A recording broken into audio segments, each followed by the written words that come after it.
Mantras of our Divine Mother. Our Divine Mother says, as for doing anything wrong, all human beings do wrong things so long as they live in this world of ignorance, because even if they wish to do right, they do not know what is the right thing to do until their consciousness is transformed. And for transformation, the first thing needed is complete sincerity. Not only to speak the truth, but to be always true to oneself and the divine. With always our love and blessings, says our Divine Mother.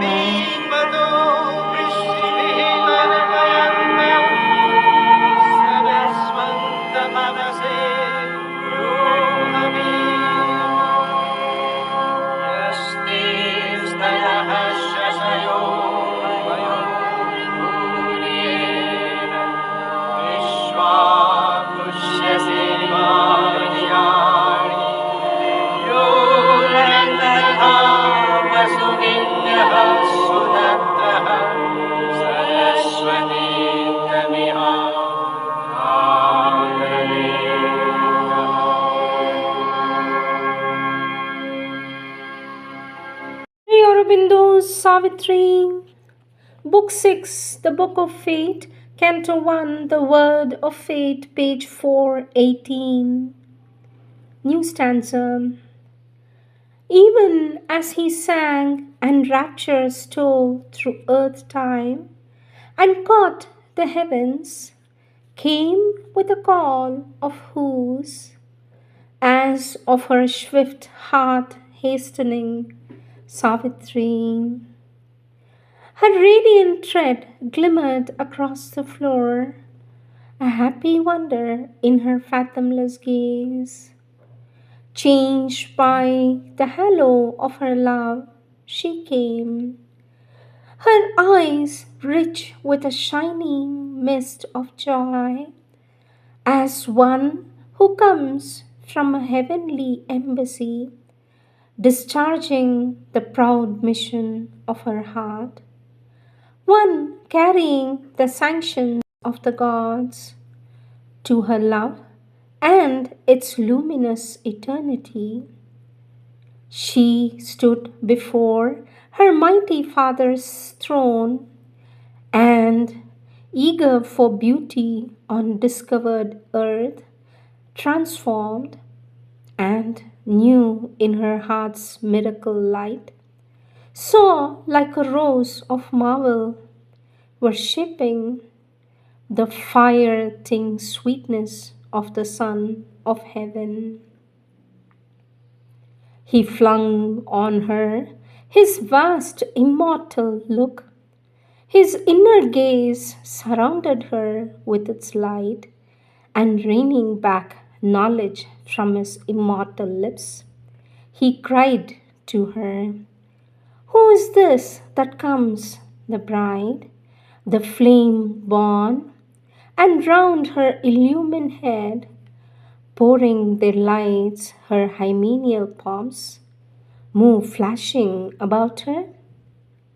From what green glimmer of glades, retreating into dewy silences, or half-seen verge of waters, moon betrayed, bringest thou this glory of enchanted eyes? Earth has gold-hued expanses, shadowy hills that cow their dreaming phantom heads in night, and guarded in a cloistral joy of woods, screened banks sink down into felicity, seized by the curved incessant yearning hands and rippled passion of the upgazing stream, amid cool-lipped murmurs of its pure embrace, they lose their souls on bed of trembling reeds.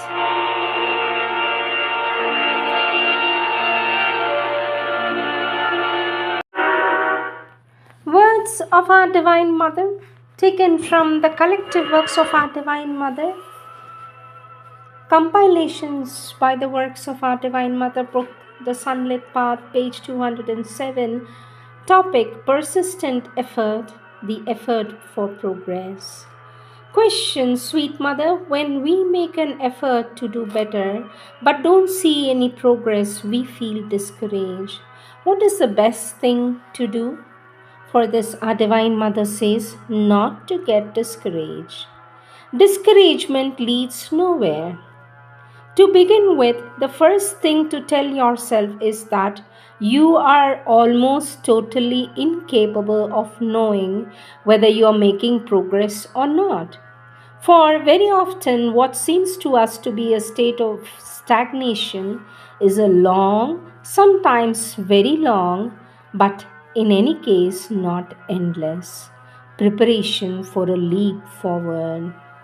Sometimes we seem to be marking time for weeks or months, and then suddenly something that was being prepared makes its appearance, and we see that there is quite a considerable change, and on several points at a time.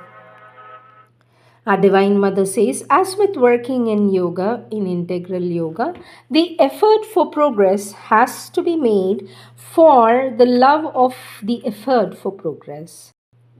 The joy of effort and the aspiration for progress must be made enough in themselves, quite independent of the result. Everything one does in integral yoga must be done for the joy of doing it and not in the view of the result one wants to achieve. In fact, always in life and everything, the result does not belong to us. And if we want to keep the right attitude, we must act, feel, think, and strive spontaneously because that is what we have to do, and not because of the result to be achieved. Our Divine Mother says, as soon as we think of the result, we begin to bargain, and that takes away all the sincerity from the effort. You make an effort to progress because you feel in yourself the need, imperative need to make an effort and progress. And this effort is the gift you offer to the divine consciousness in yourself, to the divine consciousness in the universe. It is your way of expressing your gratitude, of offering yourself, and whether it results in progress or not doesn't matter. You will progress when it is decided that the time to progress has come and not because you desire it. Next subtopic, true progress. Our Divine Mother says we are on earth. The time one passes on earth is the time one can make progress. One does not progress outside of earthly life. Earthly, material life is essentially a life of progress. It is here that one wants or one makes progress. Outside earthly life, one rests or is unconscious, or one may have periods of assimilation, periods of rest, periods of unconsciousness. But as for the periods of progress, they happen on earth and in the body. So, when you take a body, it is to make progress, and when you leave it, the period of progress is over. Our Divine Mother says, and true progress is sadhana. In other words, sadhana is the swiftest and most conscious progress. Otherwise, one makes progress according to the rhythm of nature, which means that it may take centuries and hundreds and thousands of years just to make the slightest bit of progress. But true progress is a progress made by sadhana. In integral yoga, says our Divine Mother, one can do it in a very short time, but what otherwise takes an interminable amount of time. But it is always in the body and always on the earth that it is to be done, not elsewhere. That is why, when you are in a body, you must take advantage of it and not waste your time saying a little later, a little later. It is much better to do it right away. All the years you pass without making progress are wasted years that you are sure to regret afterwards, says our Divine Mother. Next subtopic, you must choose. Our Divine Mother says you must choose. There is no force like that which chooses for you, no chance or luck or fate. That's not true. Your will is free, it is deliberately left free, and you have to choose. It is you who decides whether you like to seek the light or not, whether you will be a servant of the truth or not. It is you. It is you. Or whether you have an aspiration or not, it is you who chooses. And even when you're told, make your surrender complete and the work will be done for you, it is all very well. But to make your surrender complete, you have to choose every day, every moment to make your surrender complete. Otherwise, you won't do it. It won't get done by itself. It is you who must want to do it. When it is done, all goes well. When you always have the knowledge, all goes well. When you are identified with the divine, all goes better. But until then, you have to will, choose, and decide. Don't be lazy and fall asleep saying, oh, the work will be done for me. I have nothing to do but let myself float down the stream. Besides, it isn't true. The work is not done by itself because when the least little thing goes against your little will, it says, no, not that. Then, next subtopic, nothing is done until everything is done. Our Divine Mother says, don't try to correct your defects one by one. Don't try to overcome your weakness one by one. That won't take you very far. Don't try to correct your defects one by one. Don't try to overcome your weaknesses one by one. That won't take you very far. The entire consciousness has to be changed. A reversal of consciousness has to be achieved. A rising out of the state you are in to a higher state in which you have control over the weaknesses you want to cure, in which you have an overall vision of the work to be done. Our Divine Mother says, I believe Sri Aurobindo has said this. The way things are done, one may say that nothing is done until everything is done. One step forward is not enough. A total conversion is necessary. Our Divine Mother says, how many times I've heard people who are making an effort saying, I am trying, but what is the use of my trying? Each time I think I've gained something, I find that I have to start all over again. That happens because they are trying to move forward while standing still. They are trying to progress without changing their consciousness. It is entire standpoint. It is the entire standpoint that has to be shifted. The whole consciousness has to get out of the rut it is in so that it can rise up and see things from above. This is the only way that victories will not be changed into defeats. Next subtopic, others are not doing it. Question, sweet mother, what prevents me from opening myself to the divine's influence is a suggestion. Why hurry? Why so soon since others are not doing it? For this, our Divine Mother says this is a frightful platitude. That is one of the most stupid excuses imaginable. No, there are others much more subtle and dangerous than that. But even if you have to be the one and only being in the whole creation who gives himself integrally and in all purity to the divine, and being the only one naturally be completely misunderstood by everybody, scoffed off, ridiculed, hated. Even if you were that, there is no reason for not doing it. One either must be a ham actor or a fool because others don't do it. But what does it matter whether they do it or not? Why the whole world can go askew, it doesn't concern me. The only thing that concerns me is to go straight. What others do, how much is that to my concern? It is their business, not mine. This is the worst of all slaveries, says our Divine Mother. Who's your friend is the next subtopic. Our Divine Mother says, your friend is not someone who encourages you to come down to your lowest level and encourages you to do stupid things with him, or fall into bad ways with him, or approves of all nasty things you do. We do not like the company of someone who has a contagious disease, and we avoid him carefully. Generally, he is segregated so that the contagion doesn't spread.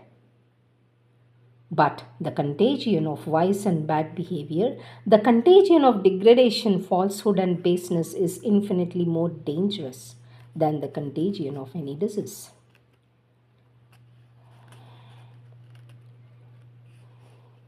Basically, you should choose as friends only those who are wiser than you, whose company ennobles you and helps you to surpass yourself, to progress, to act in a better way and see more clearly.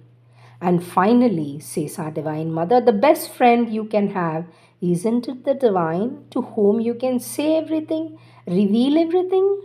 For there is the source of all compassion, all power to efface an error when it is no longer repeated, to open the way to true realization.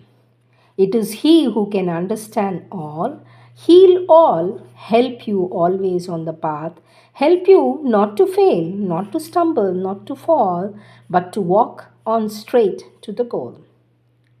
Our Divine Mother says, He, the Divine, is the true friend, the friend of good days and bad days, He who can understand, He who can heal, He who is always there when you need Him. When you call Him sincerely, He is always there to guide, uphold you, and to love you in the true way, says our Divine Mother. Next topic, finding the Divine. Rely on the Divine alone. There is only one thing that you must learn, that is never to rely on anyone or anything other than the Divine. Because if you lean on anyone for support, that support will break. You can be sure of it. From the minute you start doing integral yoga, I can be sure of it. From the minute you start doing yoga, I always speak of those who are doing integral yoga. I do not speak of ordinary life. For those who are doing integral yoga, to depend on something else is like wanting to transform that person into a representative of the divine force. Now, you can be sure that there is not one person in 100 million who can carry such a weight. He will break immediately. So, never take the attitude of hoping for support, help, comfort from anyone other than the divine. That is absolute. I have never, not once, met anyone who tried to cling to something to find a support there, doing yoga or put in touch with yoga, who was not let down. It breaks, it ends, you lose your support. Then you say, life is difficult. Life is not difficult, but you must know what you're doing. Never seek for support anywhere other than the divine. Never seek for satisfaction anywhere other than the divine. Never seek the satisfaction of your needs in anyone other than the divine. Never for anything at all. All your needs can be satisfied only by the divine. All your weaknesses can be borne and cured only by the divine. He alone is capable of giving you what you need for everything, always. And if you try to find satisfaction or support or help or joy or God knows what in anyone else, you will always fall flat on your nose one day, and that always hurts. Sometimes it even hurts very much, says the Divine Mother.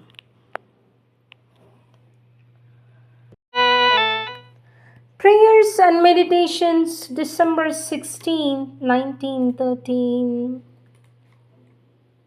pure and disinterested love.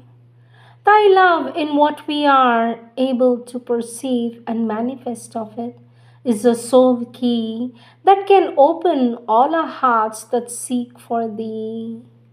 Those who follow the path of the intellect may have a very high and true conception. They may have all the information about the true life, the life one with thee, but they do not know it. They have no inner experience of that life and are ignorant of all contact with thee. These men, whose knowledge is intellectual and whose action is confined to a construction which they believe to be the best, are the most difficult of all to convert. It is harder to awaken the consciousness of the divine in them than in any other person of goodwill. Love alone can work this miracle, for love opens all doors, penetrates every wall, clears every obstacle, and a little true love does more than the most beautiful speeches. Lord, let this pure flower of love blossom in me, that it may give its fragrance to all those who come near us, and that this fragrance may sanctify them. In this love, lie peace and joy, the fount of all strength and all realization. It is the infallible healer, the supreme consoler, it is the victor, the sovereign teacher. O Lord, my sweet Master, thou whom I adore in silence, and to whom I have entirely consecrated myself, thou who governest my life, kindle in my heart the flame of thy pure love, that it may burn like a glowing brazier, consuming all imperfections and transforming into a comforting warmth and radiating light the dead wood of egoism and the black coals of ignorance. O Lord, I turn towards Thee with a devotion at once joyful and solemn, and I implore Thee. Let Thy love manifest, Thy reign come, may Thy peace govern the world.